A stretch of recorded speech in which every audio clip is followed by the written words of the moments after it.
Really, y'all don't know this, y'all in danger, I'm a threat. I'm a gamble with your life, cause you know that it's a bet. It's a bet. You know I ain't letting up, my foot is on your neck. Take my word for it, it's a promise and a threat. Really, y'all don't know this, y'all in danger, I'm a threat. I'm a gamble with your life, cause you know that it's a bet. It's a bet. You know I ain't letting up, my foot is on your neck. Take my word for it, it's a promise and a threat. I ain't never really wanna flex my gifts, but I think it's my time, let me check my wrist. You can never get my shine, I'ma keep on grinding till I reach the top. When it's just in my jeans and I ain't looking back, cause I'm feeling like Chris Cross. They can never slow me down, but they need to hate me, now I'm feeling like Chris. Rock with the team, cause you know that we winning, we with it, we going, we flowing again. I might just go by a Benz, I might just blow my events, whoa. I did it all for the feeling, alive but I'm making a killing. I'm gonna break every ceiling, cause I need a million, but I don't need your money, you can pay me in respect. Cause once I do it big, what's to follow is a check. I need 100 bags, nothing more, nothing less. And the ops feel away, cause I'm next, I'm a threat. Oh yeah. Really, y'all don't know this, y'all in danger, I'm a threat. I'm a gamble with your life, cause you know that it's a bet. It's a bet. You know I ain't letting up, my foot is on your neck. Take my word for it, it's a promise and a threat. Really, y'all don't know this, y'all in danger, I'm a threat. It's a gamble with your life, cause you know that it's a bet. You know I ain't letting up, my foot is on your neck. Take my word for it, it's a promise and a threat. I ain't been feeling spectacular, flow so sick it's hazardous.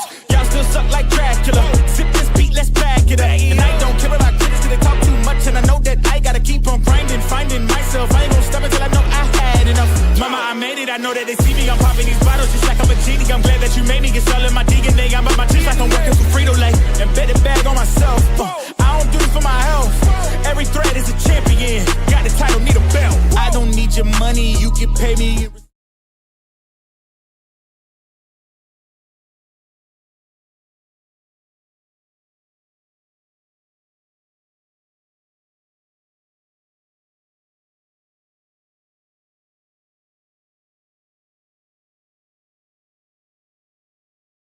Mike's hot. We're switching over. All right. Welcome into Hardcore Penn State Football. Can Penn State finally do it?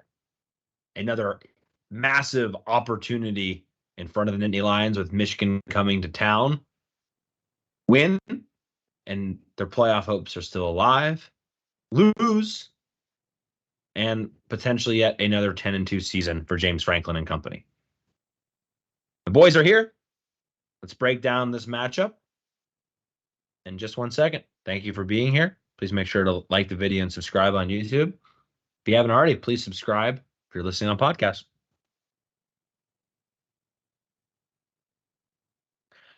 Welcome into Hardcore Penn State Football. I'm Cory Lestochi. With me, as always, the great Sean Kane. How are you doing today, Sean? Well, Cory, I'm in black. So why am I wearing black? Besides the fact that that's what I wore to work today. Wearing it for two reasons. Because of one of two things are going to happen on Saturday. Either, number one, our playoff hopes are going to die. Or number two, Michigan and the whole Harbaugh regime, and I have a feeling your whole family's going down, O'Doyle. That could also die. So I think we're going to see some death in a football sense this weekend. Not real death, football sense. I want to know, did you choose not to change because you had that line ready to go? No, I just made it up like 5 minutes ago. Okay. Gotcha. I was just curious. I just like the shirt, honestly. I'm going to be honest with you. I don't have the same, and maybe it's a good thing. I don't have the same feeling for this game as I did for the Ohio State game. I don't know if you're in the same boat as that, Sean, or not. In a way. Like Ohio State, I didn't know what to expect fully because I hadn't seen us play as poorly on offense as we would at Ohio State. I also didn't see the Indiana game. And I just feel like I have a better picture of what this team is at this point than previously. But I also didn't see a performance like we had at Maryland. So I've seen more of the team now. That's a good way A to lot put it. changes in 3 weeks. Yeah. Yeah, that's kind of a good point. Like, was I more anxious for the Ohio State game because it was a big game, or because I didn't really know what Penn State was at the time?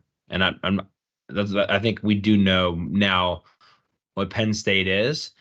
But we do not know what Michigan is, and Right. it's a very hard game from a statistical perspective on things to really look at this game, because Michigan, no fault to them, haven't played anybody. They haven't. I think UNLV is technically their best win right now. That being said, they do deserve some credit for this. For every one of their opponents that they have played, their opponent's worst game, point differential wise, has been to Michigan. So all of their opponents, their worst game has been to Michigan, which means that Michigan is doing what they're supposed to do to this point of the season. They beat everyone they were supposed to.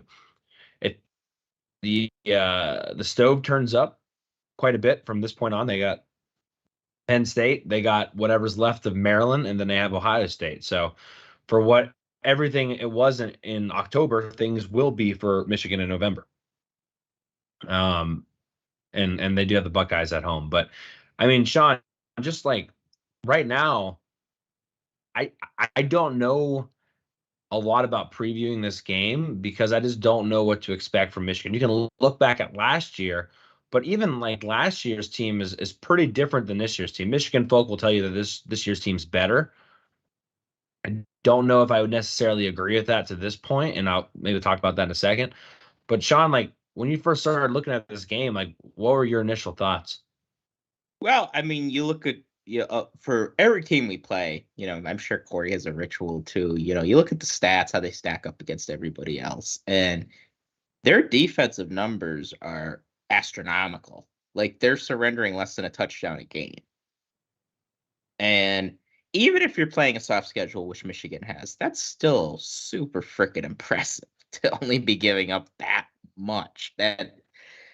So I think that stood out to me, just how out of this world their numbers are. And also, when you try to find a weakness on this team, it's very difficult to find.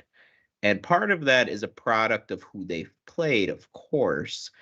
But even when you're playing against teams that aren't very good, your warts will show usually. And I guess you could say in September, they didn't look as dominant. But since Big Ten play has started, I mean, nobody's coming close to beating them. Nobody. And it's been largely discussed on this show that there are only 3 teams really worth much anything in this conference, and then half of Iowa. And Maryland has that they what would that say on Madden? The host has disconnected, so that they're done. So in the final analysis, it's 3 teams and 3 very good teams, but you're still trying to, as you pointed out, figure out just how good Michigan is. That's the question. We know they're very good, but just how good? Because if this keeps up, yeah, they should be a favorite to win the national championship.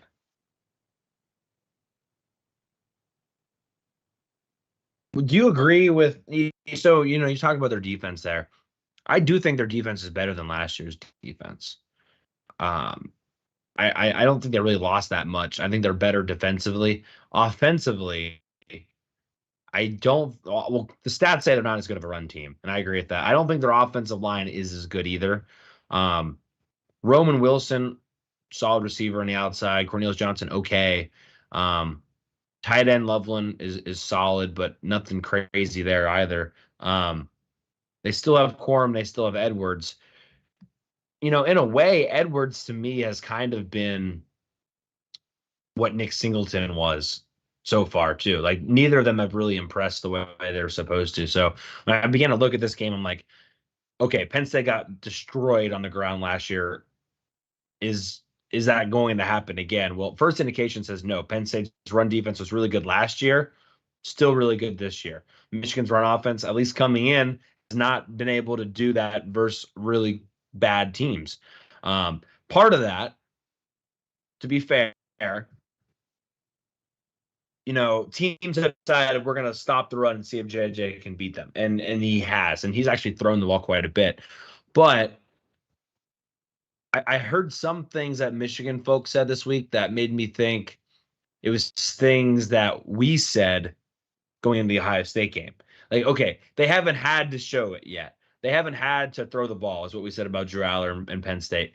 Well, Michigan people are saying, well, we haven't had to run the ball, and we're not showing all of our running scheme. And JJ McCarthy hasn't, had to use his legs yet. And I think there's some truth to all that. But how much is it significantly going to make a difference? And why would that all of a sudden be seen to be effective against a better opponent on the road? So that to me is the thing. What we've seen from Michigan, is it really what they are? Or do they have more hidden? And what we've seen, how much can we really believe? And are they 80% of what we've seen so far? Are they, you know what I mean? That to me is, if you can figure those questions out, you can really begin to understand the matchup for Saturday. Yeah, and similar to when we talk about Penn State, do I think Sherrone Moore and Michigan's offensive coordinator and Jim Harbaugh, do I think like they're saving all the good plays for Penn State? No. But are there going to be some wrinkles and some things we haven't seen before? Most likely, because they just haven't had to, as you pointed out, they haven't had to get super creative, and they haven't been pushed into a corner yet. And Penn State has already been pushed into a couple of corners, not only at Ohio State, but Indiana game, we were tied with 2.5 minutes left, or 3.5 minutes, or whatever. So we've been battle tested, which is a term that we used and we pondered about how important that is. And I think in a way it could be. I would also point out Penn State's been battle tested before. It hasn't meant anything, but we've been there. And like you said, is JJ McCarthy going to be able to make throws at the end of the game if they're losing? Because even going back to last year, the games that they lost, he came up short against TCU. A lot of that's because he partly is to blame for that, because he threw 2 pick sixes. And then the Ohio State game that they won, they've just dominated the whole game. So he hasn't had that come from behind moment yet in his career. So that's going to be interesting to see. And then you brought up Donovan Edwards. And, we talked a lot about Donovan Edwards in the offseason and how I believe he was better than Blake Corum. And now I have some egg on my face because the numbers are drastically down from last season with Donovan Edwards. I think he has more of a differential than Nick Singleton has. So that just shows you the kind of season that he's having. And Blake Corum's still running the ball really well, but they're also not as reliant on him. He has, and part of that is because there's so many blowouts and they haven't had to use him as much. But just in general, they're asking JJ to do a little bit more. So, yeah, overall, it's going to be a challenge. But I am happy that they don't have quite as good of an offensive line this season. And we talked about this privately. I think center is low-key a really important position. And they had the best center in the country last year. We had a really, really good one in Juice Scruggs. And especially in the run game and making your calls at the line, I think losing their center was quite a big loss. Do you want to get into – look, there's supposed to be news tomorrow relating to Mr. Harbaugh and whether or not there's going to be suspension handed down. I think we're both in the same camp that I want Penn State to beat Michigan at their best. I don't want there to be an asterisk next to this if Harbaugh can't be there. I don't really know if it would make that much of a difference. You could honestly argue that they could be more fired up if he's suspended. They're already kind of embracing this Michigan against the world mentality. I don't know. I think that would just add fuel to the fire there. So I think well, first of all, regardless of if that's true or not, I wouldn't want Harbaugh suspended for this game. Secondly, I don't know if it would even be beneficial if he was. But John, do you want to give any like sort of like elevator pitch synopsis on what's kind of going down if you haven't been paying attention lately? I don't think we're going to go into the morality of it or anything tonight because honestly, I don't really care. Yeah. Or about vacuum cleaners. Yes. Yeah. Look it up. We're not going there. I just don't. There's so many random bullcrap to this story too that I don't really necessarily care about. There's so much football to discuss, but an elevator pitch, Sean, of what's been going on. All right. So 3 years ago, so 2021, this analyst who worked for Michigan named Connor Stallions, he started sending people around the Big Ten to look at signals for the other team and to study them and to steal them. And these people that he would send would video them on their cell phones and then get communication back to Stallions about what had about, you know, and they would study the signals, and it showed during games they seemed to always know what was coming.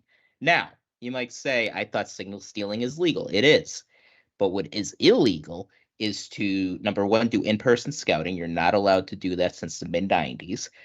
And number two, you're not allowed to use video cameras or cell phones. Think the New England Patriots during Spygate. So they did a similar thing, but, you know, the cameras were similar. So Connor Stallions gets fired.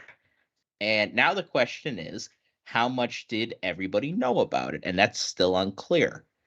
Now, this is a big scandal. They, in my mind, you definitely gain an edge where they wouldn't have been doing it for 3 years. Why would you waste all that money and resources doing this? And I think that's the big question. Why? And how was it funded? That's also unknown. I don't believe Connor Stallions, who was making about $50,000 a year, was funding this. And I don't know who funded it. But there's a big black cloud over Ann Arbor right now. And there are questions as to, again, how much do people know and what's going to happen to Jim Harbaugh? Will he be suspended? The Big Ten is really going slow on this. I think they should have had a determination over this past weekend. I honestly think it's a little unfair to Michigan to just suspend your coach on a Thursday. I think they should have did that earlier in the week if they were going to. But yeah, as of this recording, we still don't know if Jim Harbaugh is going to coach on Saturday. I hope he does for a lot of the same reasons you said, and I think it would fire Michigan up if he weren't coaching. Plus, I want to heckle him. The heckling is the most important part. Yes. That's a good point, though, about I agree. I don't think it is fair. And people are going to say, well, it wasn't fair that they were cheating. Well, yeah, but I don't think it is fair to suspend a coach Thursday before a game. I tend to agree with that. And again, I don't really want to see him suspended anyway. But it'd be interesting to see what happens there. I will say it's probably at least a little bit of a benefit as far as a distraction. You got to think Penn State has an advantage from that perspective. But who knows how much that really comes into play there. Anyway, I'm glad you summed that up. We're not going to talk about that specifically anymore. If things happen, we'll talk about that then. But for right now, we got football to talk about. Welcome in Cowboy Ribeye, who's joined us on YouTube. If there's anyone else out there watching on YouTube, say hello. Let us know what your thoughts are on Michigan and Michigan Penn State and the birds and the bees. We don't care. Anyway, Sean, before we get into Michigan completely, the film room was up. It's up on Twitter. Put that out yesterday. It's actually earlier than usual, but that's just kind of the way my day went. Appreciate that. So that's on Twitter at Hardcore PSUFB. You can go check that out. Some really good stuff in there. I don't mean like my good stuff. I just meant there's some really good clips in there that I really liked. I really liked what I saw. Are there any final thoughts you have from Maryland, Sean, before we completely move on? I mean, let's do it twice in a row. I'll take a game like that Saturday. No, we did we showed what I wanted to see before the Michigan game. I didn't want to just muddle through another game on offense where we win like what I was expecting. 27-17 or heck, even a 30-17 game where we just kind of muddle through and go through the motions, and we end up beating a deflated Maryland team. And that's not what we saw on Saturday. The guys looked focused. They kind of looked how you would expect a team off a bad loss would look. And in some ways, the Indiana game felt like a loss, especially the defense. I think they took that one really personally, like how bad they played at times. And we really stuck it to Maryland. So it's what you want to see before a huge game, one of the biggest games at Penn State in a long time. So A+ all around.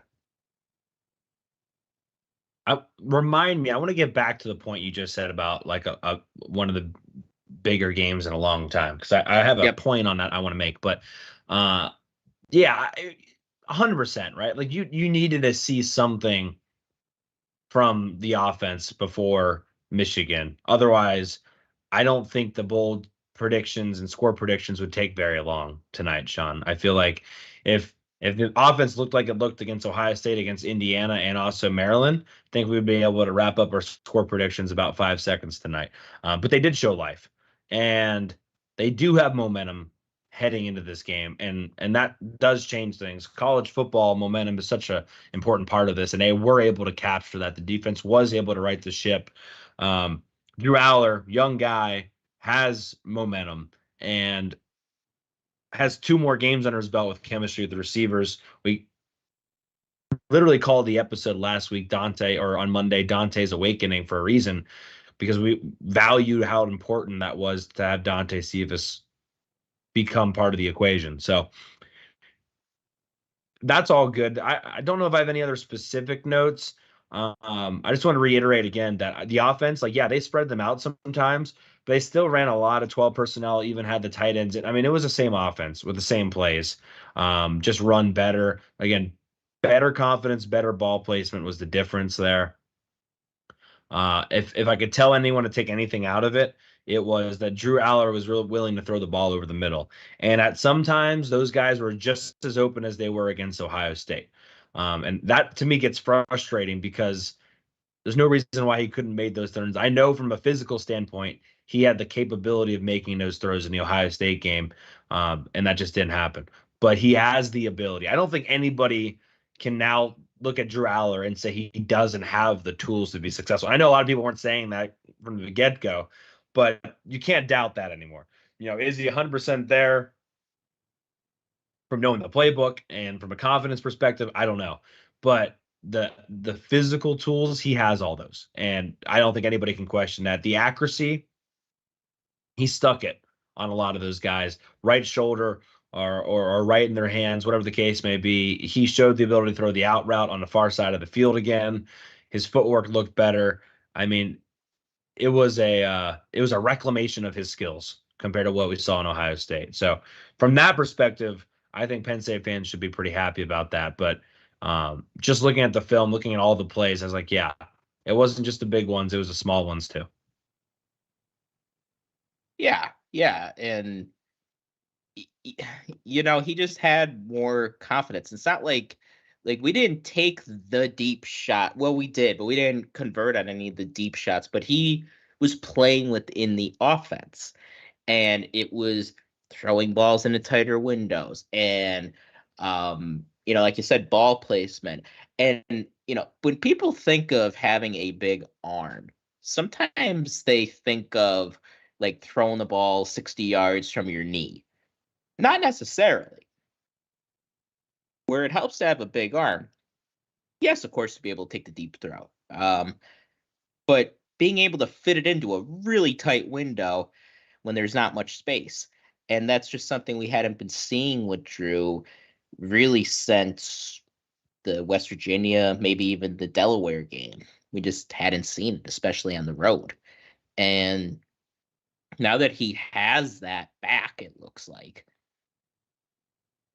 makes you wonder. Like it makes you wonder what could happen against a team like Michigan. Now, Michigan has a much better secondary than Maryland. Nobody's going to dispute that, but it just makes you feel better, right? And now I think he has another receiver that he trusts in Dante Cephas. And you touched on Dante as well and how well he played. So I want to see. Well, yeah, I think that's my last thought on Maryland. Yeah. Ryan Marquette says if our defense can get 2 to 3 turnovers, we'll have a chance against Michigan. Our secondary will need to have a better game against the pass. I will say this. Yeah. When watching the film again, like 100% agree with what you're saying, Ryan. I thought we played a little bit more zone than we'd played all year. And I don't have the statistical numbers to back that up. That could be completely wrong. But some of those zone coverages, like that third 19 was actually technically cover 2 man under. But I don't even know how much straight up cover 2 man under we've played like that with just 2 safeties, no sort of disguise, nothing, just playing straight up 2 high safeties with man underneath. And there was another 3rd and 3 where they got it out to Cory Shawn, and we just weren't really anywhere near the ball. So I thought we played a little bit more zone. I don't know if that's because they want to play a little bit more zone against Michigan. I don't know, but I thought it was a little bit different from a pass coverage perspective. Maybe they just honestly didn't know how they were going to be able to cover all of Maryland's weapons. Like Maryland's wide receiver core, Sean, I don't know if you'd agree with me on this. I would take Maryland's wide receiver core over Michigan's, like from an overall standpoint. Like I think Roman Wilson's probably technically from a statistical perspective better than Caden Prather, although I think Caden Prather is not very far behind. But they've got Deshaun Jones, Corey Dyches, like they had other guys that I think are better than what everything else that Michigan has. Yeah, you could certainly make the argument. I think it's a top 3 receiving core in the Big Ten at least. You think about what a guy like Roman Wilson brings to the table. I mean, he's leading the Big Ten in receiving touchdowns. So, but then if you look at a guy like Caden Prather is just different. You know what I mean? He's a bigger guy. And I don't think Michigan necessarily has a guy like that. Cornelius Johnson does a lot of that stuff and being the taller receiver, but I'd take Caden Prather over Cornelius Johnson. And yeah, you think of the way Talia Tagovailoa plays and the way JJ McCarthy play. It's very similar. Very similar. JJ, I think he has more talent than Talia, but they're at their best when they escape the pocket. And well, as long as Talia isn't carrying the ball like a loaf of bread, but keeping their eyes downfield, keeping the play alive. There are lots of times where you think you have them stopped, and then they go throw a dart over the middle for 20 yards. So it's definitely a good thing that we played Talia the week before we played JJ McCarthy, because JJ McCarthy's basically a more talented version of Talia Tagovailoa. Yeah, that's actually a really good point, Sean. And Tagovailoa, like I think he actually might have maybe not true arm strength, but I think he's very comparable to JJ McCarthy as far as the passer goes. Like I would say they both obviously can hurt you with their arm. I would say they're pretty even as far as passing the football goes and how dangerous they can be with the ball. Like Tagovailoa made some plays with his arm on Saturday, and I think that's a great comparison. I think that, and that's a really important point. Like the defense kind of got a little early taste of what they're going to expect from Michigan. And again, I already talked about it a little bit, but Maryland likes to spread out people in a very similar way that Michigan likes to. So in a lot of ways, you were able to prepare. Maryland did not have a Blake Corum on their team though, and so that will be kind of a different aspect to it. And the offensive line in general is not as good as Michigan's. I think I'm good with Maryland. Can wrap that up. We can really turn our attention to Michigan. I don't know. I guess we can do practice updates. We have, now that the press conference is on Monday, we can get that in the Monday show. So we have some Monday press conference notes if you haven't watched Monday's episode. The biggest one coming out of today, Sean, Chop Robinson and Amin Vanover practice. Franklin said that they practice good, or the answer to the question was good. I don't want to say Franklin said they practiced good because grammatically it would be well. Don't want to dare say that he had a grammatical mistake in his words. But they practiced, Sean. And we speculating that Chop Robinson's returning from a concussion. And I would say practicing on a Wednesday is a very good sign that you're going to be able to play when in regards to a concussion. Usually I feel like concussions are like no go or all go. I don't think usually you get to go out in pads and a helmet if you're returning from a concussion and you haven't been cleared yet. Yeah, I mean, sometimes it's tough to know with the concussion protocol what the rules are, because I think it varies by conference. But it's a good sign. I mean, he warmed up at Maryland, so he has been doing quote unquote football activities for at least a week now, or at least it'll be a week Saturday. So yeah, I'm encouraged that he's going to play. I think Amin Vanover practiced last week as well, if I remember correctly. So he's another guy that I think is going to be good to go. And yeah, we're going to need them both.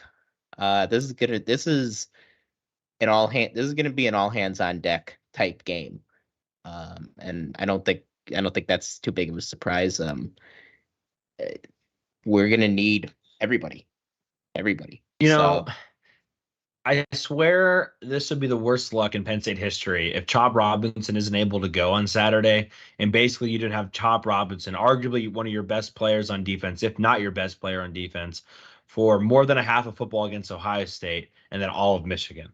Like, you want to talk about like having opportunities in front of you, like, okay, people will just go back and resort, back to James Franklin can't coach and can't take advantage of a situation. You take your best player on defense away for Ohio State and Michigan, I don't care who you are, your chances decrease dramatically. So I really hope he's able to go. He was already kind of screwed out of not getting to play against his former team in Maryland. And again, it's obviously, like, yes, he makes the defense better. But Sean, I made this point the other day to you guys. He also gives you a chance, and maybe it's only a 10% chance of a drastically like big play that changes the entire complexion of the game. Like, I'm not saying he's going to do that every time he goes out there, but just having him on the field increases the chances that a game-wrecking play occurs. And that's no disrespect to Adisa Isaac or Denai Dennis Sutton, because I think they are on that same track. But not having them out there, you lose a little bit of the what if, and that kind of stinks. So you really need that, because these games, Sean, people are going to say like, oh, Penn State's going to be lucky to stay involved in this game. I 100% disagree with that. It's going to come down to like those 7 plays or so. Like, the one that sticks out to me the most was last year's game, a 3rd and 8, 3rd and 7, and Curtis Jacobs blitzes off the edge. I believe it was Edwards pass blocking was able to ride him outside, and JJ McCarthy was able to scramble for the first down. That play sticks with me forever. And it was such a subtle conversion by JJ McCarthy. People probably forgot about that play. But that, to me, those are the plays that make the big difference. If that's a sack, instead Penn State gets the ball back and a chance to take the lead in the third quarter. You need guys like Chop Robinson out there on those third downs to make those plays and win those plays for your team, because the other team also has really good players. Newsflash. I did not know that. Yeah. There's a reason why in the NFL draft, at the top of the draft, there's usually one of two, like the very top 5 picks. One of 2 positions is always guaranteed to be picked: quarterback and defensive end. So that's how important having a great edge guy is. And Chop is our best. And we have 3 guys, maybe even 4 guys that I think are capable of playing at a very high level. But right now, Chop is the best out of all of them. So that just shows you how, I mean, he is critical to have out there. But yeah, I mean, in a game like this, it's hard to see, in my mind, Penn State getting blown off the field. Because, number one, you're at home, and Beaver Stadium, you never know what could happen. It's it's a magical place for us, and it's a house of horrors for some teams. So you never know what could happen, and we have a great defense. So when you combine those two things, it's hard to imagine Penn State getting blown off the field. And a number that you might have heard this week is 418. That's how many rushing yards Michigan ran for last season. And Josh Pate actually mentioned it on his show yesterday that in that building, they're very aware of that. Like, they are very aware in Lash that Michigan gashed us last season. And, you look at the front seven, our front seven, I like it a lot better than last year's. Number one, you look at the defensive line. Devon Ellies is playing better than PJ Mustipher played last season. He is more productive. He's doing a lot of the not things that don't flash on the stat sheet that a defensive tackle has to do. He's doing that just like PJ did. Zane Durant's a better player. He's frankly better than Hakeem Beamon was last year, and Hakeem's still there, so that's good. But he's in more of a backup role now. I think you're getting better production out of Adisa Isaac now. Now that he's 100% healthy, he's playing at a level he's never played at before. Chop Robinson playing like an All-American when he's in there. Kobe King is better than last year's version of Tyler Elston. There's a reason why he's starting now. Absolutely. Deny Dennis Sutton before you leave the defensive end. Yeah, deny Dennis Sutton. He was just coming along last year. He was a freshman. Abdul Carter. All right, he hasn't been as good as last year. I'll give you that. But I think he could play better than he did in last year's Michigan game because he was not very good against Michigan last year. And Curtis Jacobs is the steady Eddie guy. So I feel a lot better about this front seven than I did last year. 100%. Another thing too, the safety position. Obviously, you lose Tig Brown, but all the other safeties are better than they were last year. You know what I mean? So, Tig Brown isn't as good, but Jalen Reed played a lot of football in that Michigan game, if I remember correctly. He's a lot better. He's way better than he was last year, and he really took that next step. I agree with that point, Sean. I take this front seven over that front seven. It's really, we have literally harped on this since last year's Michigan game that, and Franklin mentioned it, the gap sound, gap discipline is such an important part when playing against Michigan's run scheme. It's going to be so important for these linebackers specifically to trust their teammates, to not fall into the wrong gap, to not over pursue. If you have the backside, you have to maintain the backside and scrape across. If you can't try to be a hero. And to me, that's why linebacker Abdul Carter is the most important person on the field on Saturday for Penn State. He has got to play a good football game. And it's weird because you don't need the splash plays. You need consistent gap discipline from your linebackers, specifically Abdul Carter, Kobe King, and a little bit of Curtis Jacobs, although sometimes he's not going to really be in there based off of what Michigan likes to do with that strong side linebacker. But those two guys that are probably going to be playing in the box, they have got to pick their gaps correctly, because if not, there's going to be trouble. And so very important, I think, if you're a fan watch number 11 Abdul Carter, watch 41 Kobe King. If they're where they're supposed to be early on, if they're flying around the field, but in a composed manner, I think Penn State's got a great shot in this one. But if they're getting out of their gaps, maybe they're too excited, maybe they're over pursuing, maybe they're falling, they're not trusting their keys, then it becomes a concern, because I will scream this from every mountain that I can, Sean. It was not the defensive line in totality against Michigan last year. It was the combination of the defensive line not working in unison with the linebackers. So that's the battle you got to watch. Otherwise, Michigan 100% could do it again. I'll be very interested to see how Manny Diaz schemes this and how much twisting and stunting and slanting he does, because Michigan did a really good job of basically using that against them last year. So that's, to me, the biggest part of this game on Saturday. Yeah, and we talked about this to death last season, that the linebackers just weren't good in this game. And they, like we said, gap discipline was an issue. And part of that, too, I think, I don't think Manny Diaz coached a particularly good game. I think they stunted a little too much. I think there were too many twists. I didn't really like the way he coached the game, but now he knows too. So it's year 2. He knows his defense. The defense knows him.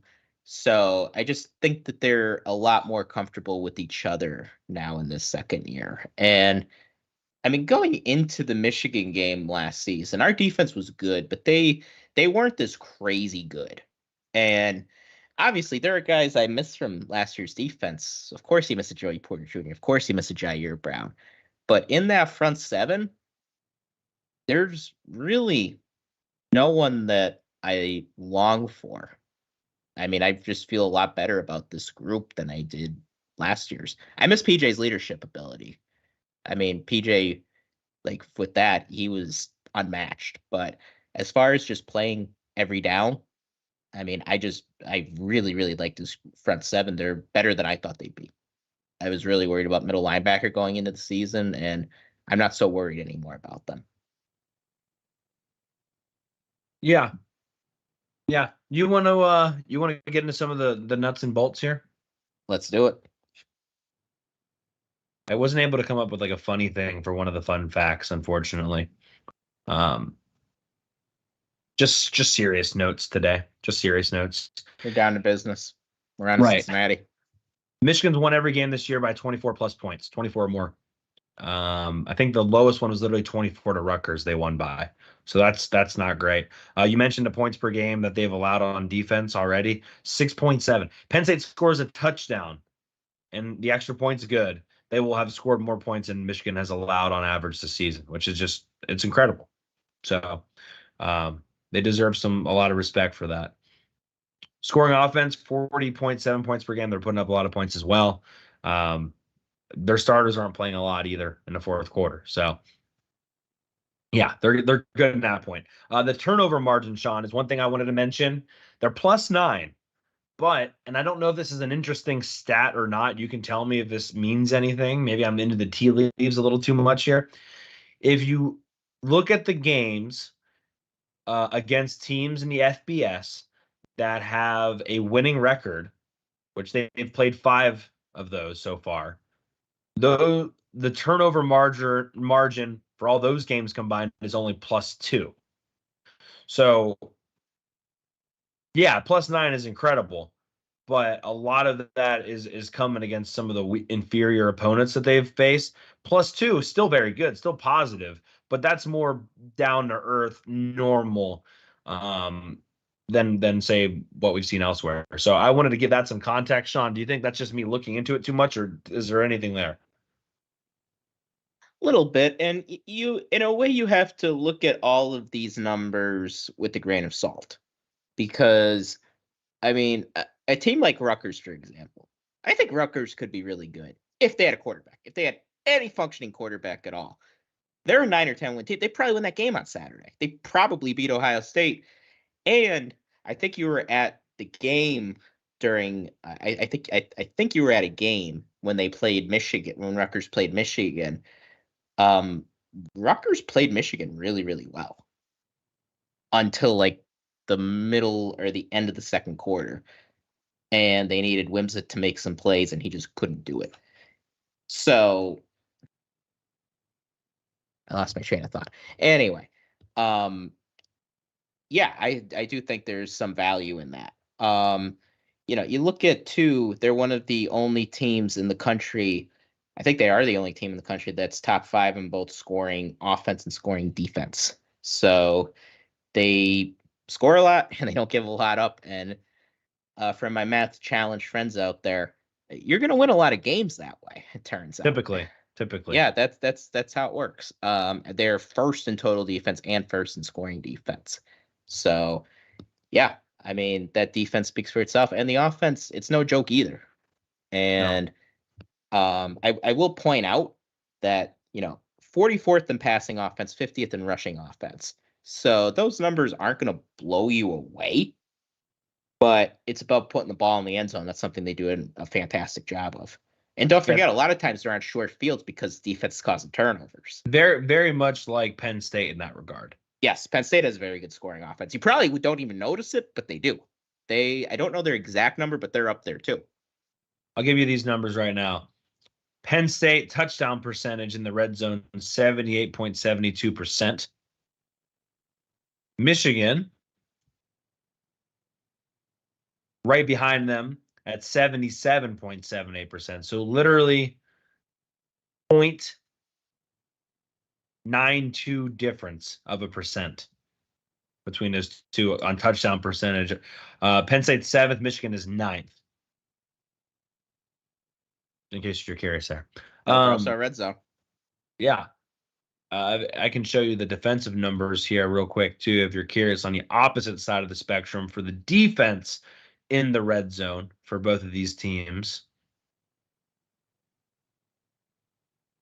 Here we go. Michigan, this is insane. First of all, Michigan's only allowed 11 attempts in the red zone so far. Wow. Of those 11 attempts, they've only allowed 5 scores, and only of those 5 scores, only one of them was a touchdown. So 11 attempts in the red zone. Michigan has allowed 1 touchdown. That's 9%. It's the best in the country by 20%. Next best is Kansas State at 29. So they are like, that's absurd. Like, that's an absurd. Now, 11 attempts obviously is not very much. Got to give them credit for not allowing a lot of people in there. But still, to hold them to 9%, I mean, that's a percentage of how many you could get in there. And that's still insane. To give you an idea, because I don't think Penn State's actually very good in red zone defense. Penn State's at 56%. They allow a touchdown 56% of the time when a team gets in the red zone. So that's a 49% difference. 45% difference between those two there. So again, you got to take it with a grain of salt, but Penn State has not been as good in red zone touchdown defense as they were last year. Last year, they were, I think, one of the best in the country. But Michigan very much looking to be very good in that regard as well. Wanted to mention, even in Big Ten games, Michigan's done well. They've allowed 44 total points in just 6 games. So not giving up a lot of points to pretty much anybody. I think last week against Purdue was the most they've given up, and that was a whopping 13 points, and it was a backdoor cover late. And John's smirking because he wants to make a comment about the scouting, I think, in relation to that. No, I actually wasn't. Oh, okay. We talked a lot of defense there. Let's just continue the defensive talk first. You mentioned it there. Yards per carry, they're 13th. I messed that up.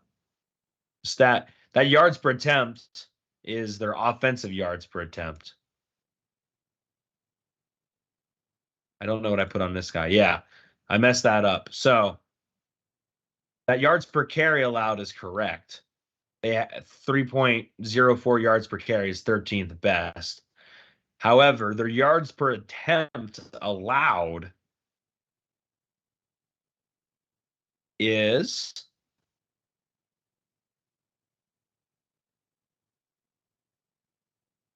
.57 yards per attempt. That's number 8 in the country.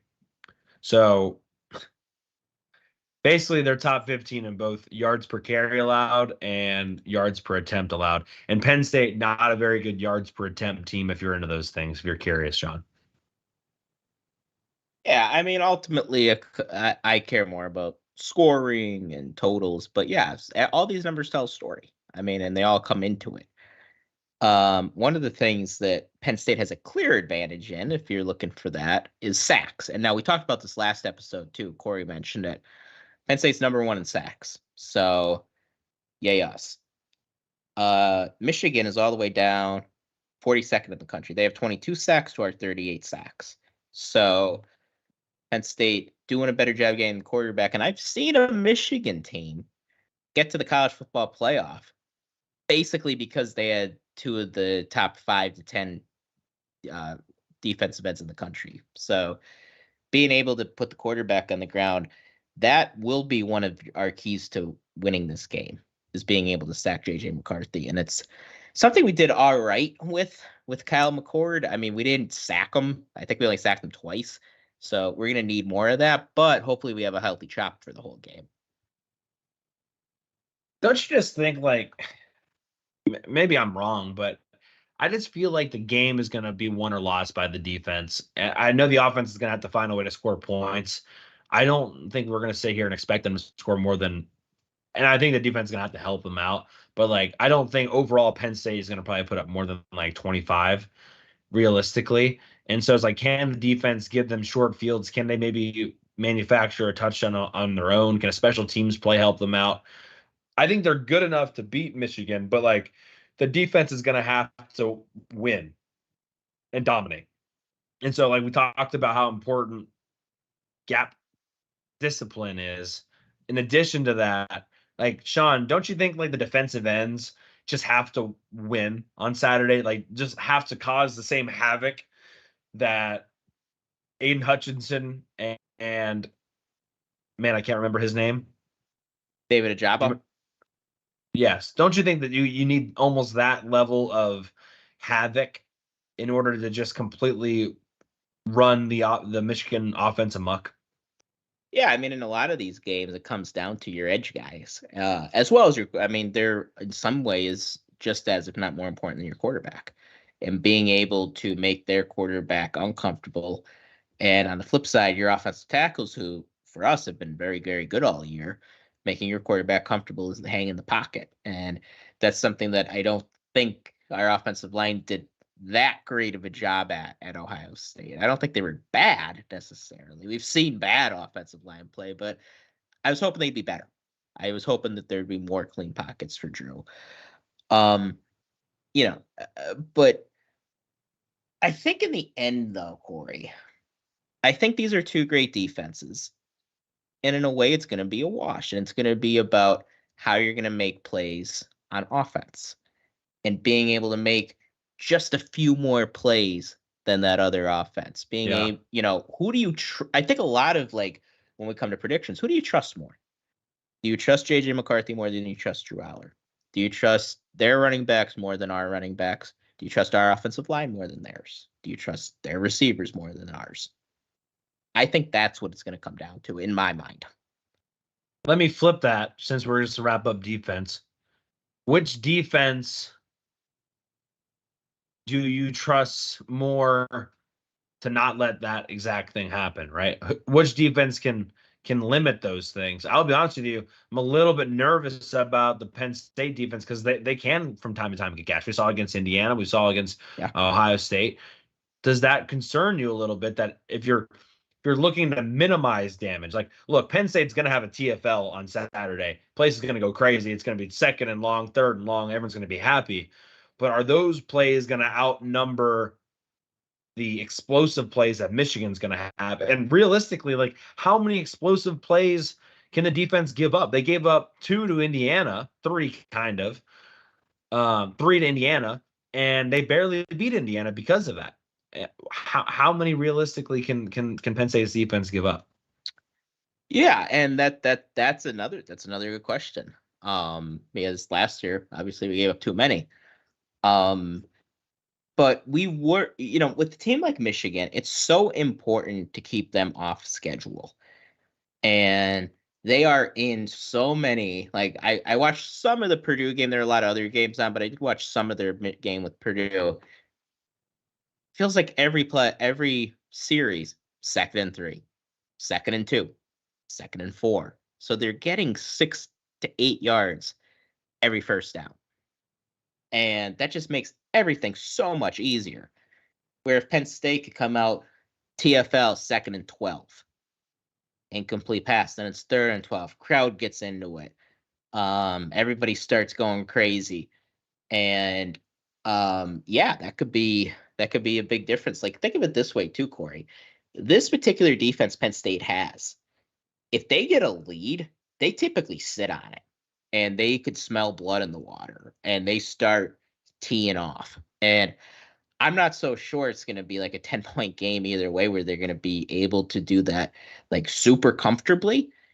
But if they could get up and get up on Michigan and let these guys play a little more loose, yeah, I think at that point, the offense could, and we talk about complementary football a lot. If the offense could get up on Michigan and make their offense make plays, that's going to be a huge difference in this game, and vice versa. Like if Penn State has to go and make plays, crowd gets quiet, and we start looking punchless again. Yeah, it could be a sad day for us. Defensive end Josiah Stewart has 4.5 sacks on the year, leads the team. Be interested to see if they move him around in a way that JTT moved around, and see if they try to get him involved more. Junior Colson at the linebacker spot, he's been there for a while. He's a solid player in the middle of their field. And the cornerback Johnson is not on the screen right now, but he's a really good corner for them as well. The defense is good, but I feel like they're good as a collective unit. Like they've got some great players on there, but it's not like a one-man show. It's a group effort in that sense. Any other thoughts on the defense before we switch over to the offense, Sean? No, that's a good way to put it. There are a lot of good players. Barrett is another good player. Keon Saab, who I think Penn State fans are familiar with from the recruiting trail from Jersey. Mike Sanders still, who had a good game against us last year. Yeah. Former receiver, plays like a receiver too. I think he has 3 or 4 interceptions on the season. So they have a lot of guys like Franklin. I think the Blue White Illustrated guys pointed this out. Franklin always highlights a couple guys at the press conference. He highlighted like 7 guys on defense that they're looking at. So they are very well respected. But like you said, there's not a superstar per se on their defense, but you don't always need that. You don't always need that. If you have a collection of really good players who are all bought in, nobody plays outside the system, you have a chance to have a special defense, and I think this defense is. So it's going to be a great, great matchup for all you defensive football lovers out there. We mentioned like Penn State's defense has to find a way to get some TFLs and get them behind the sticks and keep them off schedule. Michigan's allowed the 3rd fewest tackles for loss this season. So it's not going to be an easy thing to accomplish. They've allowed the 18th fewest amount of sacks as well. So just not a lot of times you're getting Michigan behind the sticks, and yet that's such an important part of the game on Saturday, Sean. Yeah, there's a reason why they put up so many points, and it's because they're really good at what they do. And it's easy to say, okay, we're going to knock them off schedule. Well, their goal, Booger McFarland analysis, is to stay on schedule. So what they do is, like I said, 2nd and 3, 3rd and 1. They only got to pick up a yard. With a good offensive line like they have in Blake Corum, you're going to get that yard in all likelihood. Where they want to stay out of is 3rd and 10, 3rd and 12. And where this is going to be interesting is they're playing a great defense like Penn State. Is JJ McCarthy going to be able to make those throws? Because this is probably the best defense he's ever played against. So he hasn't been tested against a defense like Penn State's yet. Yeah, it would be interesting. And again, make it. I don't include Georgia 2021 because he wasn't the starter that year. But yeah, go ahead. No, I think that's an important part. And again, make it a test, because they didn't even make it a test last year because they couldn't stop the run. If you can't stop the run, you're not going to be able to even make it interesting. So I'll be curious from that point on. I mean, he's had a really good year. 18 touchdowns, 3 interceptions, 75.7% completion percentage. He's the best quarterback they've had in a long time. We talked about this a little bit on Monday. I am not sold from can he sling it to win it and just go out there and throw the ball. But I do think his ability to use his legs gives him enough to be one of the better quarterbacks in the country. I'll be interested to see how it all shapes out. I'm deathly terrified of his legs, Sean. I think the running ability of JJ McCarthy could very much be the X factor. Yeah, that's what you worry about playing a team like this. And we already saw at the very beginning of the year, Garrett Green give us a lot of trouble. And Garrett Green can't throw the ball, but he could run. He's a heck of an athlete. And he gave us problems. And he made our defense look silly at times. And this defense has not looked silly much all season.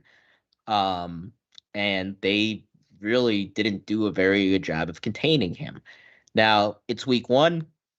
The guys really hadn't tackled anybody yet, and you have to keep that in mind. But now you have a guy who could throw really well and run. And, I mean, you look at that 75.7% completion percentage. That is hard to do. And I don't care that the competition isn't very good. To still be able to get it to your receivers at that high of a clip, impressive stuff. And they don't have a Marvin Harrison on their team. Roman Wilson's very good.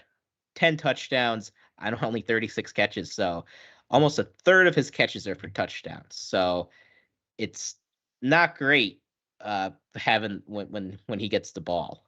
It's not great when the ball is in his hands. So we're going to have to try to keep the ball from going to him, because he's one of the guys on this. I think he's probably the guy in this offense that scares me the most, especially in the passing game. You know, they score a lot of touchdowns, which I know seems obvious, but like Blake Corum inside the 3-yard line, Penn State better be ready, because he's going to go over the top. Like he's jumped over the line of scrimmage and sold out for a lot. So you might have an opportunity there. Maybe you can hit the ball out, but he's going to go over the top. And I just like Roman Wilson. He has 10 touchdowns. I think the next closest on Michigan's team is the tight end with 4. I think Cornelius Johnson only has 1. So like Roman Wilson's a touchdown magnet for all intents and purposes. So if you're trying to find a way, if they're passing the football in the red zone, look for Wilson, look for Loveland. Those are the 2 guys that the ball is probably going to go to. And then Blake Corum has been 16 rushing touchdowns. That's a lot of rushing touchdowns. So obviously pay attention to Blake Corum, but again, the running game for Michigan has not been as strong as it was last year. If you take out JJ McCarthy's sacks and negative yardage from the Purdue game, you take out their one long run that was down the sideline, kind of an outlier play because Purdue's just awful at defense. Blake Corum and company, they all ran for 3.2-ish yards per carry. Nothing crazy by any stretch of the imagination. Not an impressive running team at this point. Be curious to see if they got some things up their sleeve, Sean. Yeah, and I think they're going to show some things that they haven't shown before. I mean, do I think they're going to reinvent the wheel? No. But I do think there are going to be some wrinkles that they bring out for this game. And in a way, you'd be crazy not to. You're playing one of the best defenses in the country. You're on the road.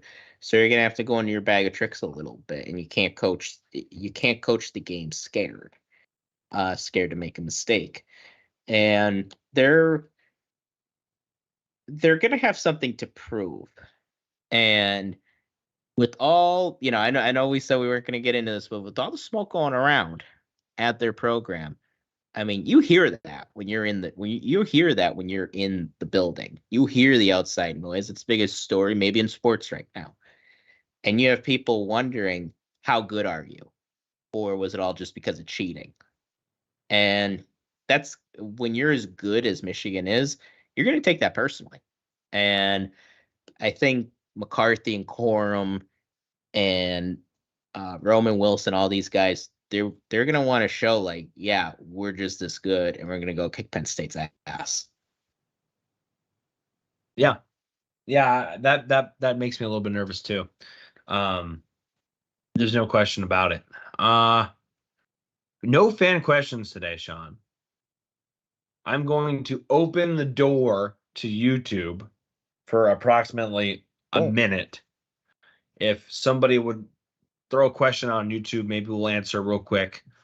Otherwise, we can begin to get into some prediction times. But there's while we wait for the questions to come in, I'll just can we plug. do a question? Can we do? Oh, go ahead, do the plug. I was just gonna plug State Media. They're gonna give away. I think it's up to 10 people are gonna come hang out at this house. I don't know who's all gonna be there. I know Hackenberg's gonna be there. I know AB's gonna be there. I've heard some other people. I don't know if they've announced some of these other people, so I'm not gonna say some other names. But that is gonna be on Friday night from like 7 to 9, I think it is. You have to go to State Media. You can submit your thing to your application, if you will. I think they're choosing 10 people. Sean and I will be there. Oh yeah, Yeah, we'll be there, hanging out with the crew. So I mean, you can hang out with AB and Hackenberg, or you can hang out with us. hang out with us. No, but we'll all be there. But anyway, go do that. Did you have a question for me, Sean? Is that what you're about to get at? I do. I thought I'd do a question for you. If Penn State were to lose on Saturday, is the season a flop?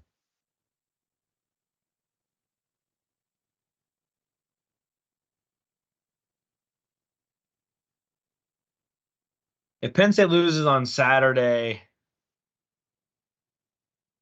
yeah, I think it is a flop. Not specifically because they just lost to Michigan, but because then that would obviously wrap up the book as far as losing to both Ohio State and Michigan. So not in a vacuum, but in totality, yeah, like that would be considered a flop, especially because there wasn't like there was anyone else. I mean, yeah, they took care of West Virginia, they took care of Illinois, and they took care of Iowa, who some thought were at least questionable games or made you nervous games. They did take care of all of those, but the Big Ten was extremely weak this year.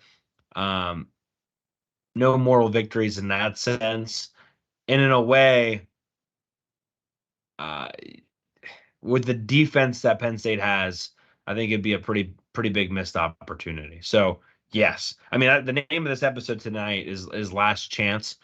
I think it is. I mean, not to be dramatic about it, but it is the last chance, not for Penn State or James Franklin ever, but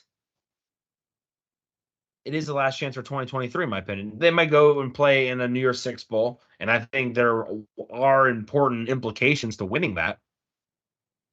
But let's be honest here. We're trying to win more than that, and it won't be I won't sit here in New Year's and like not be excited for it and not want to win it and not take that away from them that they won it. But yeah, we want to do more. Yeah. I think I feel the same way, Cory. You have to, at some point, you want to just get over the hump and get over. Sean, can I say one more thing? But yeah. Go ahead. I want to say that, and I just also want to add again too, that I am just as much frustrated and I want Penn State to get over the hump as everybody else.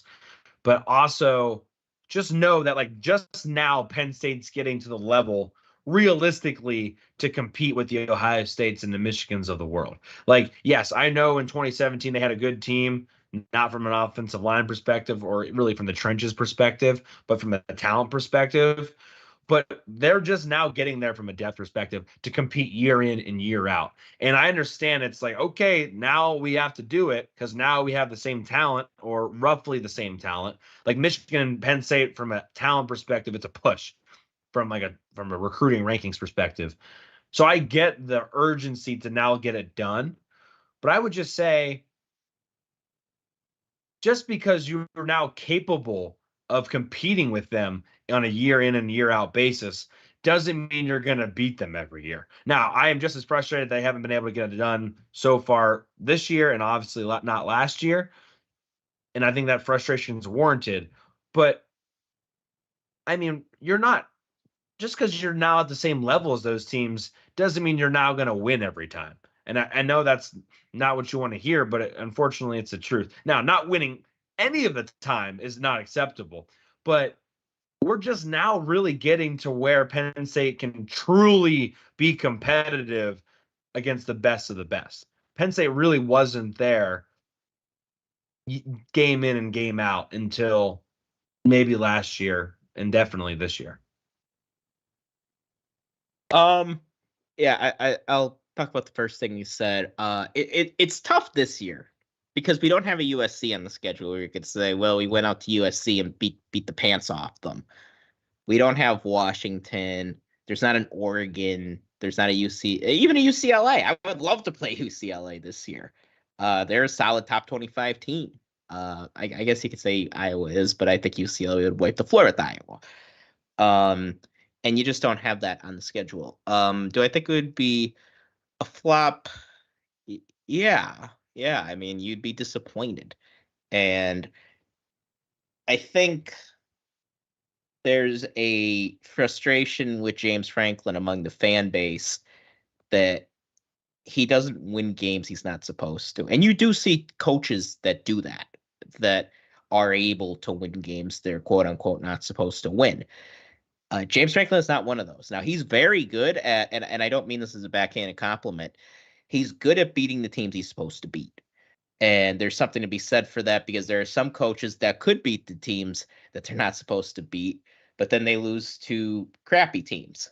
Look at Pat Chambers in basketball. Every year he beat a great team, and then he would go and lose to a sucky Minnesota team. That was the Pat Chambers experience, and I hated the Pat Chambers experience. Now Franklin's a better football coach than Pat Chambers as a basketball coach, but like that's also a frustrating life to live.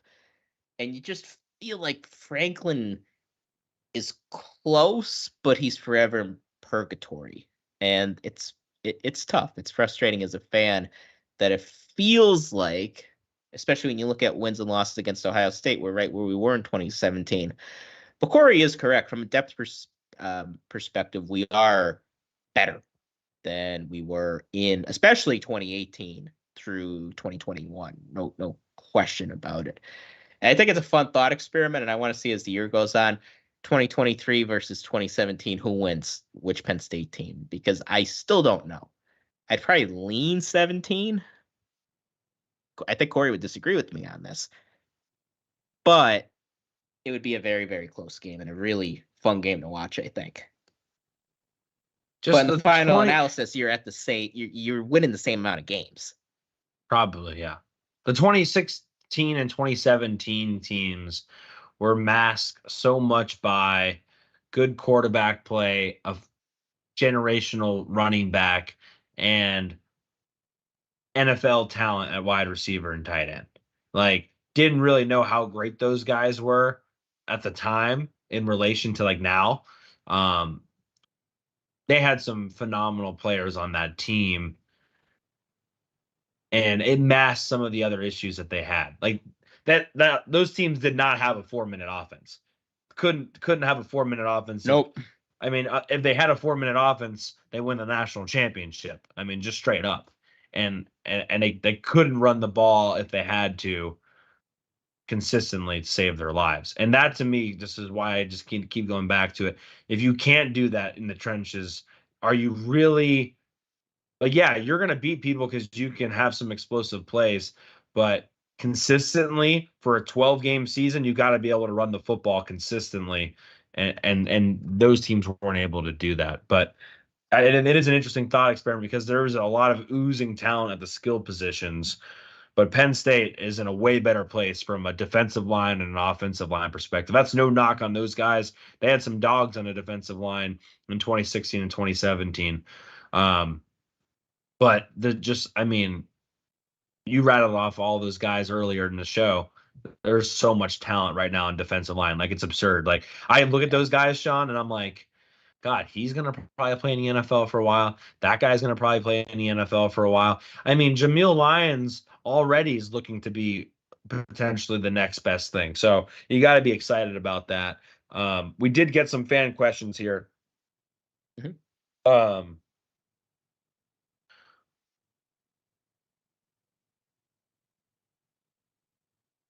I don't know what he's referring to. Maybe you know. In the 2019 delay of game, Is the 2019 delay of game the biggest moment in Penn State history, like Barstool said it was? I don't know. Oh, I know what it is. It was Oh, on is he talking about Twitter. the Michigan one, Yeah, the it was Michigan on. delay of game? I think I know this. I'm on the Twitter streets too much. Okay. They gave like the top 3 moments in Beaver Stadium or Penn State history, and you could tell that this person started watching Penn State like 6 years ago because he Okay. gave the 2016 Penn State Ohio State, the block kick, I think, the delay of game against Michigan in 2019. And then he gave another play that I forget what it was. So to answer your question, no, I do not believe that the delay of game during Mo Bamba was the greatest play in Beaver Stadium history. Biggest moment. Biggest moment. Yeah, it's probably not even top 100. Yeah. It was just a cool video to put on Twitter for eternity. Yeah. Right. Exactly. Yeah, I'm with you now. Yeah, we agree there. That's funny though. I didn't see that. I'll have to go find that. Yeah, it is pretty funny. And a more serious question here. What adjustments will be made on defense this game compared to last year? Where did they fail last year besides the obvious scheme? How does their offensive line stack up to last year's? When you say how does their offensive line stack up, do you mean Michigan's or do you mean Penn State's? Let us know on that part, Cowboy. I will say I can answer the first part for you. I don't know how much more well, I can tell you one thing they're going to do differently. If you want like a really X and O's difference, I can tell you one thing because we've already seen it. Because Illinois tried to run it the exact same way Michigan did, and that is their buck sweep. So they will have a tight end on the short side of the field, and they'll have 2 wide receivers, whatever, maybe even a tray look on the left side. Maybe you have another tight end over there on the left side. And they'll run that buck sweep back to the right side. I think Michigan scored twice on it, maybe just once, but had at least 2 big plays on it. And they pull play side guard and backside guard, I believe. And the reason they set up like that is because the way Penn State plays, Curtis Jacobs splits the difference on that side between that tight end and that twin set receiver. And the corner comes down on the backside where that tight end is, but there's no one outside of that tight end. And the linebackers, because the strong side is still to the wide side of the field, they all bump over a man. So now you only have one linebacker in one corner on that one side on the narrow side of the field, and they run that buck sweep and they just outmanned us. And the middle linebacker wasn't able to scrape over the top and fill the lane fast enough, and Michigan beat them. What we saw Penn State do against, I think it was Illinois. I know Illinois did it, and I know another team then did it later on. Penn State has already adjusted to this. They decided we are not going to bump a gap over with our linebackers against that set. So now those linebackers haven't shifted a man over, and now they're able to scrape back to the narrow side of the field to basically fill the lane for that buck sweep. So that's one play that Penn State got gashed on multiple times because they literally were outgunned and outmaneuvered to the shallow side of the field because they were worried about the man and the wide side of the field. They've actually made that adjustment already. So there's one specific one, but really, Cowboy Ribeye, I don't know if there's a bunch of different things they need to do. If they're going to slant, Sean, if they're going to twist, if they're going to do those things, okay, fine. But you've got to remain gap sound in the process. And Sean, if I'm going to be honest with you, the one thing that concerns me, because Indiana did this against Penn State. They would run it on obvious 3rd down situations, 3rd and 8, 3rd and 9, because they knew Penn State was going to be doing a lot of stunting and whatnot. And they would run right up the gut because Penn State wasn't actually ready for those kind of things. The linebackers were actually bailing because they were trying to get to their pass assignments, and it just ran right up the gut. I wouldn't be surprised if Michigan does that because they wouldn't be afraid to go for it on a 4th and 2 if needed. So that's something to pay attention to as well. Is Penn State going to run all those stunts and twists and do those things because it might jeopardize their gap discipline? Yeah, I think you really answered that question well. Yeah, it's basically doing the opposite of what we did last year, and um, staying disciplined and staying within the defense and not veering away. And um, yeah, I actually think Cory answered that perfectly and better than I would have. So nice job, Cory. Thanks, Sean. I should have probably recorded that, but I didn't, so that's fine. The last question here, there's how does Michigan's offensive line stack up to last year's? I think they're still really good. I think Yeah. Michigan's offensive line last year was really good, like great. But Michigan's offensive line this year is still really good, Sean. You have anything to add to that? Yeah, they're still really good. I know they lost their center, obviously, and they lost their right tackle who actually went and played for the Dolphins. I think he got cut, but still, NFL guy. So they're very good. But if you look at the way they run the ball this year, it is not where they were last year. Last year, I remember the hype was they're the best rushing offense in the country, and they were. This year, they are 50th. They actually throw the ball a little bit better. So it's not the same, but they're good. They're good. So, we're gonna have to pack a lunch on Saturday for sure because it's gonna be a workman's like game. I wanted to hot dog. mention. I want to mention Ladarius Henderson. We talked about him in the summer, obviously. I doubt anybody goes back to the summer episode to watch how we previewed Michigan, but feel free to do that. He was a transfer from Arizona State, if I remember correctly. One thing Franklin mentioned in the press conference, I don't think we discussed, he talked about how they brought in experienced leaders at the offensive line position. Henderson came in. They got that other guy from Stanford at the offensive tackle spot as well. So they brought in some pretty experienced guys. Their guards are still very experienced from last year. So there's still experience there. I just think that it's okay for them to be really good, just not great again. And I think that's what Michigan's offensive line is. Very good, just not the best in the nation as they were last year. Yeah, and honestly, and maybe this is a little hot take, you don't need a great offensive line. You need a very good one to win. I don't think you need a great one to win, though, especially when you have the playmakers that they have. And you need to be able to keep your quarterback comfortable. You need to be able to open up running lanes, and they do an excellent job of that. And a lot of that, too, is because Sharon Moore and Jim Harbaugh, they're great play designers. Now, they excel, like where Jim Harbaugh is at his best is designing run plays. And, it's kind of a contrast between him and Ryan Day. Ryan Day is a really good play designer from the passing game, good route concepts, but Michigan, it's more running. And they get very creative in that way. And there's going to be some things that we probably haven't seen on film yet from them, both with J.J. McCarthy running the ball and Blake Horn. Yeah, no doubt. We've said this multiple times, Sean, that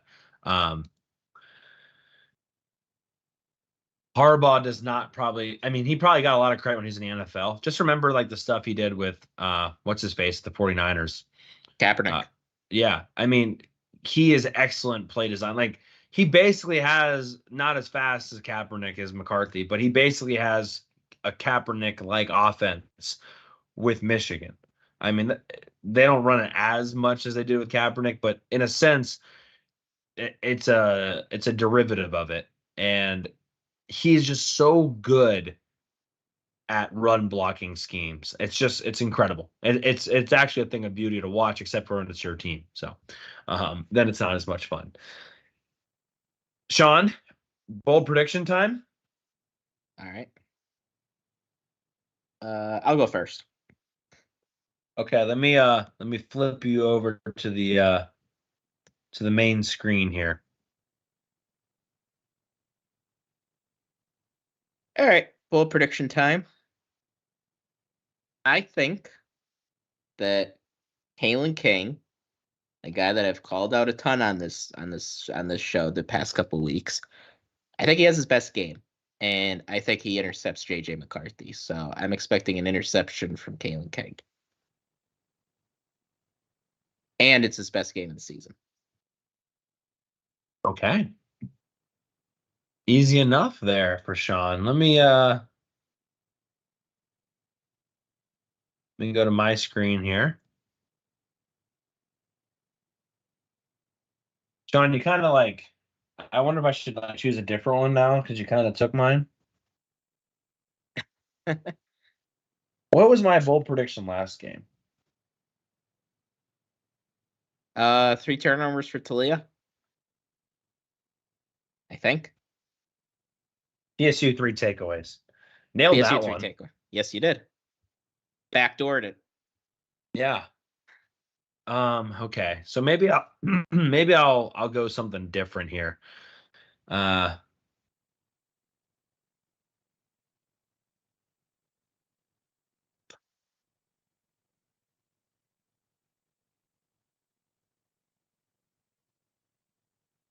got my answer. Just want the record to show that I was going to go with a defensive turnover one, kind of like what Sean was thinking. But for the sake of the show, I'll switch it up.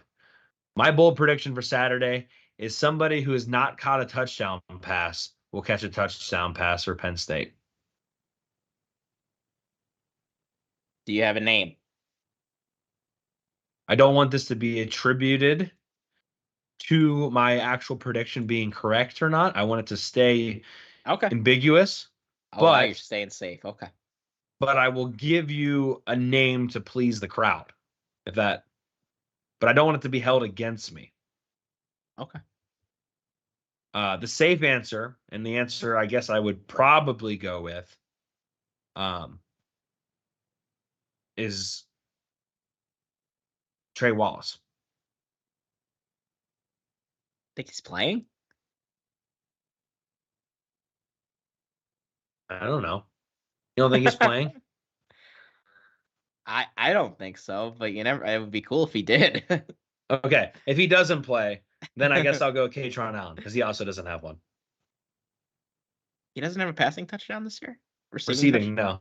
Oh, interesting. Did not know that. Okay, that works. If you're curious, I actually Trey Wallace, Liam Clifford, Katron Allen, those are really your only options. Yeah. Yeah, because low-key, everybody else scored. Yeah. That plays. But, yeah, I guess Trey Wallace probably won't. I don't know. I haven't heard much, but you're probably right. Maybe Bill Pabula. Yeah, or, maybe Drew.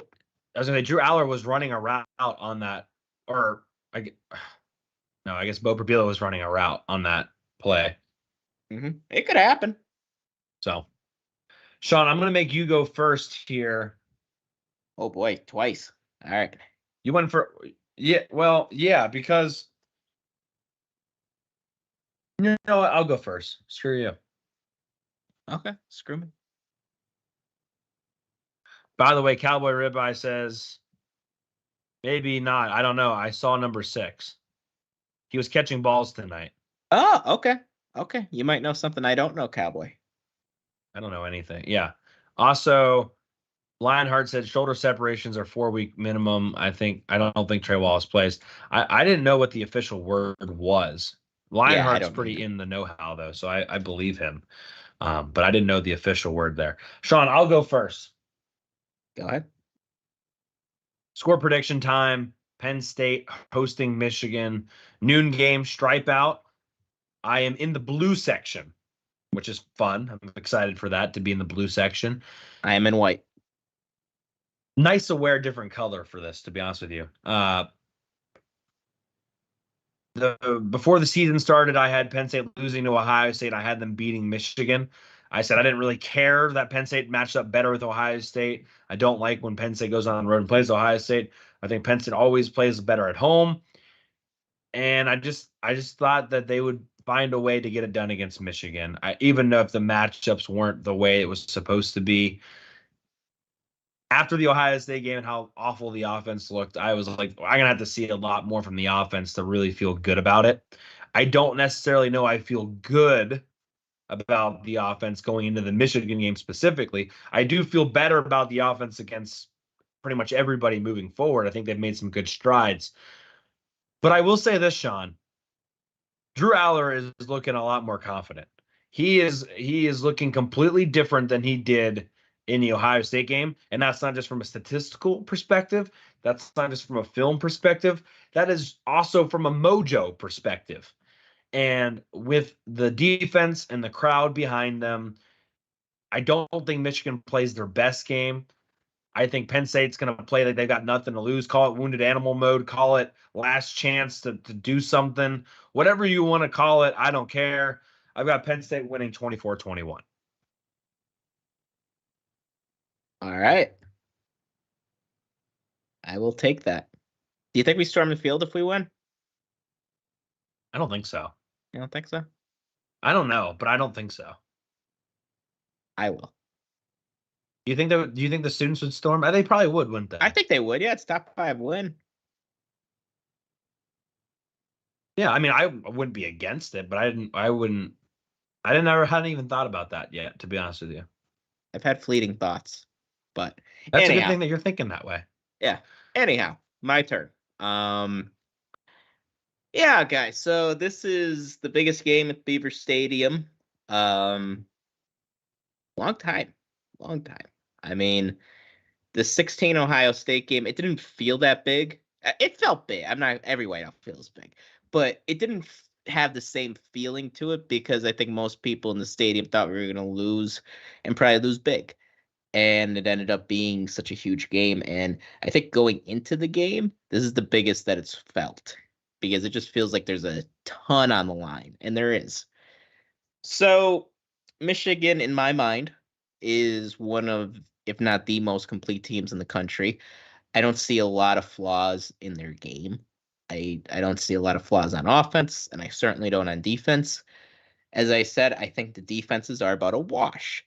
Now, is it going to be even Steven the whole game? Well, maybe, but I think one defense is probably going to make more plays than the other one, and that could be the difference. But the reason I'm making my prediction the way I'm doing it is I trust one offense more than I trust the other. And the offense I trust more is Michigan's. And I trust Michigan's quarterback play more. I trust the receivers. I trust Blake Corum. I don't trust their tight ends more. And then the offensive line, I probably trust Michigan's more. So I'm going with Michigan. And I hate to be the heel here, but it's just kind of how I feel. And I had Michigan 24-17.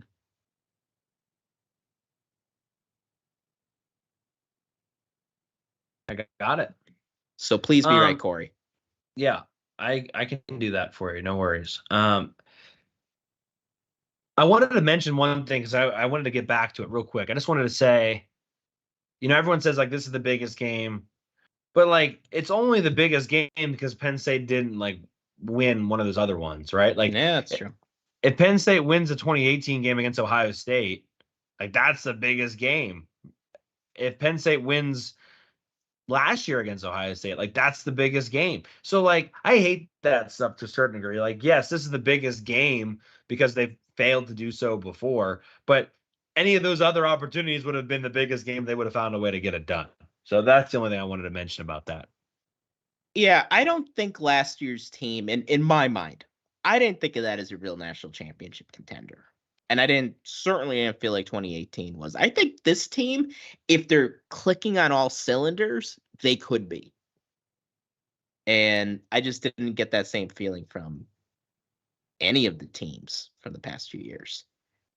Gotcha. No, I understand. I think that's like a different argument, right? Like, 'cause I agree to that. I just, the whole like large, every game's big until it's not kind of thing, right? And some of that's maybe subscribed by the media. Of course. Did you do a pick'em already, Sean? No, I have to do that actually. Okay, that's fine. We won't have to rush into it today. But make sure you go ahead and do your pick'em if you haven't already. State Media is going to start trying to put that out in their newsletter, so please subscribe to their newsletter. I thought I was, but I haven't been getting it, so I don't know if they've been doing it every week. But we're regardless, there was a new episode of The Pocket that just came out. Jason Kabinda was on it. It aired right before we went live. So go check that out as well. Otherwise, Sean, I will see you on Friday. Yes, you will. And Yes. hopefully see some of you guys as well. Otherwise, Penn State takes on Michigan, 12 o'clock, stripe out. We'll be back on Monday to discuss it. Any final thoughts, Sean, before we get out of here? No, I just hope we get it done this week, guys. It's regardless if it's the biggest, it's a big game. And it's important. And if we win this one, guys, we are right in it for everything. And I don't know where we would shoot up to right now in the rankings, but we'd be right there. And don't look now, but we have the advantage in the tiebreaker. So it's a big one. It's a big one. And I hope Cory's right on this. I'm usually right. Not Ohio State. No. Said usually. Neither was I. I was right in the preseason. How about You are winning the pick'em. That's true. A fun fact about that real quick. I didn't include anyone's Michigan points. Everyone chose Michigan. I forgot to include it. So everyone actually has one more point than they actually have. Nice. So thank you guys so much for listening. 12 Lionheart Cowboy Ribeye. Shout out to also Ryan Marquette, who was in the chat a little bit earlier. Appreciate y'all being in the chat live with us. Have a good night, everybody.